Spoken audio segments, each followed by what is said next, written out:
Okay, I really didn't want to have to make this video for a number of reasons, but particularly, I didn't want to make this video because what did a social political channel that had a steady growing number of healthy subscribers really have to do with a woman putting Gorilla Glue in her hair and becoming the talking point for a lot of talking heads to just point and laugh at her? What did I stand to gain from talking about this story or this poor woman? But then life happened, and a lot like life, it tends to jolt you in the right direction if you let it. I was at work and I was in the middle of a surgery when I noticed that the anesthesiologist was having a difficult time dealing with our donor's hair. His hair longer than mine. It was a triggering moment for me because she believed that one of those lunchroom bouffants would have actually captivated hair that can defy gravity. So when I heard her call out to go get the clippers, it forced me to break scrubs. Yeah, that's right. In the middle of a thoracic surgery, I broke scrubs and I went to go get 4 hair ties from my bag, to which I then used to put his hair neatly in a bun and scrub back in. And the room kind of grew silent because everyone in the room couldn't really fathom why someone like me would have a vested interest in protecting essentially a dead man's hair. But when I scrubbed back in, the nephrologist had a comment. He made the horrible belief that it was just hair and that I shouldn't have done that. I responded in kind. Big talk coming from a bald white man. Yeah, IDGAFMF.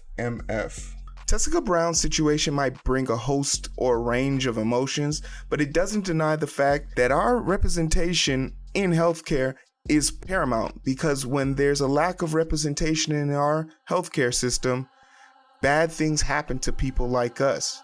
So let's talk about it. Cause I'm not finna fake for these peckerwoods. Get out my business. Hey, my name's Heero. Don't hesitate. Like, share, subscribe to the channel. And if you could, tell us in the comment section below about a time that healthcare provider gave you some type of sympathy or empathy that really made an outstanding difference in your life or someone else you might love or know's life. It is super important to me that we come at this with a sense of, humanity.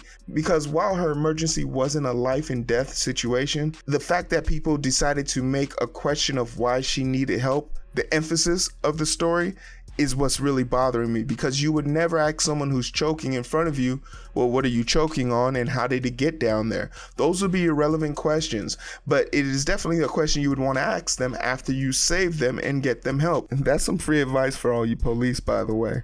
And now that Tessica Brown has gotten help, I feel it's important for us to take a closer look at the overall situation and where things went wrong in our healthcare system for her. But if we want to really understand where I'm coming from with this, let's take a trip down memory lane and let's bring up one of my dear friends, Jimmy Not So Funny Dore, and his big uproar about Push the Vote. This was something that was started by Jimmy Dore and a few other talking heads on the internet about pushing the progressive caucus in the House that is traditionally led by AOC and the squad to push a vote to the floor about universal health care. At this time, I was still a little bit unsettled about my whole idea on Jimmy Not So Funny Dore trying to push this vote. It really bothered me that he had the balls to do this, and I couldn't really figure out what was bothering me about this situation until I listened to the Benjamin Dixon show, which is a great show. Thanks for the shout out. And Marcus Furrow made a very important point to me. He said, Medicare for all will not stop systemic racism that people of color face in the healthcare system. You could be given free healthcare where they can turn you away because they don't feel like treating you, or you could be paying for healthcare and be treated horribly because they don't care about treating you. And the sole reason why they might not want to do that for you is because of the color of your skin. Tessica Brown's story is a literal paradox of this situation. She went to an emergency room in St. Bernard Parish Hospital in Chamonix, Louisiana. This ER, even during a pandemic, has had less than stellar reviews based on this one given to us from last year. And if this isn't enough for you, here's a review from 4 years ago. Both of them eerily similar to one another, but the underlying issue is a lack of compassion, care, and service. And granted, a lot of these ERs have been under tremendous stress and a lot of issues during this pandemic that cannot be denied. Their service is greatly appreciated, but cost you nothing to be compassionate. The major ingredient in Gorilla Glue is cyanoacrylate. This is a type of polymerase that is super interesting for two reasons. One, because it's not water soluble, which basically means it can't be washed away with water. And two, once it's been cured, basically it will turn into a type of plastic. So in a nutshell, you'll basically need some aloe vera, some acetone, and some normal saline. I have just solved Tessica Brown's issue by using basic chemistry. I am not a doctor, I am not even a nurse, I'm merely a specialist who is really good with a knife and can take out some horrible lungs and give you some new ones. This is the extent of my medical knowledge. But when I read that this ER team was stumped, dare I say stupefied, it triggered me because I did a story similar to this a year ago, talking about a high school kid who had really long hair and was beating the snot out of this kid, and for some strange reason the referee wanted him to cut his hair because he felt it was giving him an advantage. And there I watched a group of white people mystified, almost stupefied on what to do with someone of color's hair. But I hear all the fuckery you guys are typing away at your keyboard. But Heero, what if they didn't have the equipment to take care of her hair? Do you have a Walmart within your city limits? Yes! Okay, shut the fuck up. That's why when I saw a room full of healthcare providers turn Tessica Brown away in the middle of the night as she pondered on what her next steps were going to be, since to her knowledge there was nothing that healthcare professionals could do for her, who could she turn to next? This was a flat out lie. And part of the reason why black people do not trust the healthcare system today. Because whether you as a healthcare provider understand what's going on, what stopped you from giving Tessica Brown a bed and a consultation in the morning with other professionals in the field, such as a primary care physician? What stopped you from giving a ring out to the on-call plastic surgeon in your hospital? What stopped you from showing the bare minimum level of compassion to help Tessica Brown in her situation? And right fucking there it is. There it is, the disgusting underbelly of our healthcare system. Therein lies the issue with healthcare for all. Because whether it's a bunch of 2019 graduate physicians going into the healthcare field thinking that black people have tougher skin than white people, or is simply a bunch of healthcare providers denying a black woman access to healthcare because they don't know what to do. Healthcare for all will not stop systemic racism, therefore will not help black people stay alive in a system designed to keep people alive. And that's kind of depressing.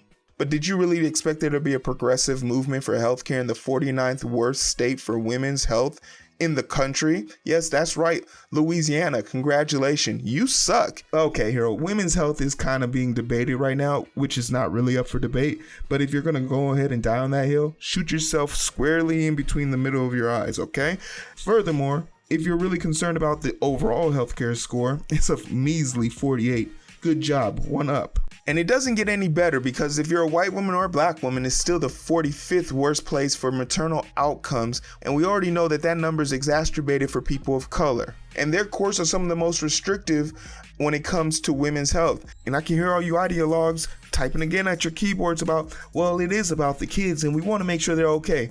But there are private prisons serving their prisoners better foods than the kids at the schools in public districts are getting. They rank 48th in nutrition, so go fuck yourself, okay? But black hair isn't up for debate. It's our inner community's discussion. You are merely an observer or complimenter of the hair. Those are your only two options if you are not within the community. Because America is slowly but surely having to face the truth, the reckoning that is black hair. It's important, and it's changing the way we do things, because my hair is now accepted in operating rooms, but when nearly 60 years ago, Vivian Thomas couldn't even stand in an operating room. And if you don't believe that hair is a major issue for black people in the community, look at these two lovely pictures. Here we have Daquan Wilson, and here we have Richard, but you can call me Dick. Both these haircuts should be deemed professional, but one of them is not. Take a guess which one it is. And once again, I can hear you guys screaming at me that, Heero, you're making something out of nothing. But we literally had to make laws so that people don't discriminate against people of color's hair. So here we are, a woman facing imminent peril and no solution in sight, becoming a laughingstock and source of 100,000 views on clickbait news tablets, with more interest in fake news lawsuits allegations versus providing a platform to talk about the bigger issue, and how the letting down of the world's greatest country's healthcare system is literally the ironic title to have, with a country obsessed with seeing its people suffer. Enter the hero, Dr. Michael Obeng. When they eventually make this into a Hallmark movie, the dude from Luke Cage better play him, even though there's a significant height difference. It should be called something like Stuck on You, a hairy situation. It's a tale of a woman searching for love, but she has a deep, dark secret she can't tell anyone until she meets Dr. Michael Obeng and falls deeply in love. He's what? Bravo. To who? Bravo. Oh shit, okay. Bravo. Damn, okay, I got it. It's a love affair. Bravo. And we call it the entanglement. Stuck on two. Bravo. And there it is. Dr. Michael Obeng, doing what we would always hope someone would do for us in our time of need, lending us a helping hand. But keep in mind, Dr. Obeng is all the way in California.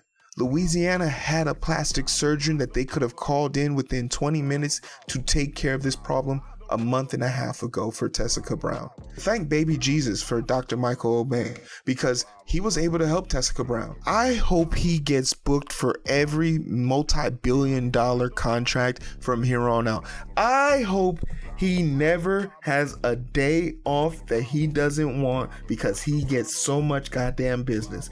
I hope he goes on the Dr. Michael show and explains to the other Dr. Michael why he's a better Dr. Michael than the current Dr. Michael, and why he needs his own goddamn show.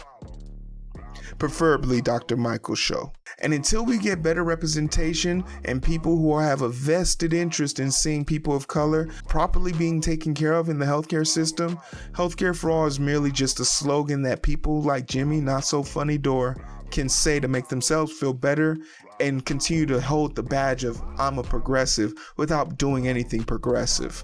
And if you're a person of color in the healthcare system right now, dealing with the bullshit that is the pandemic, I have one simple message for you. Seriously, pay attention to this. You are right where you are supposed to be. And I'm not sure if you've heard this today, but I'd like to thank you for putting up with the bullshit, for putting up with the systemic racism. I would like to thank you for going the extra mile to make sure that your black and brown patients feel safe. Thank you for explaining to people who distrust medicine that is the people you should distrust, not the science. And this isn't just for the present situation. The Henrietta Lacks out there who sacrifice so much to give millions the opportunity to continue living life, they are owed an enormous debt that this community, that this country has yet to pay back. You all are epic as fuck in my eyes. And in the immortal words of Maxwell Lord, life is good, but it can be better. And a lot of it being better is dependent on people like you being the change you seek. And for all of you guys constantly putting forth the effort to be that change, I'm eternally grateful to you guys. Thanks for watching.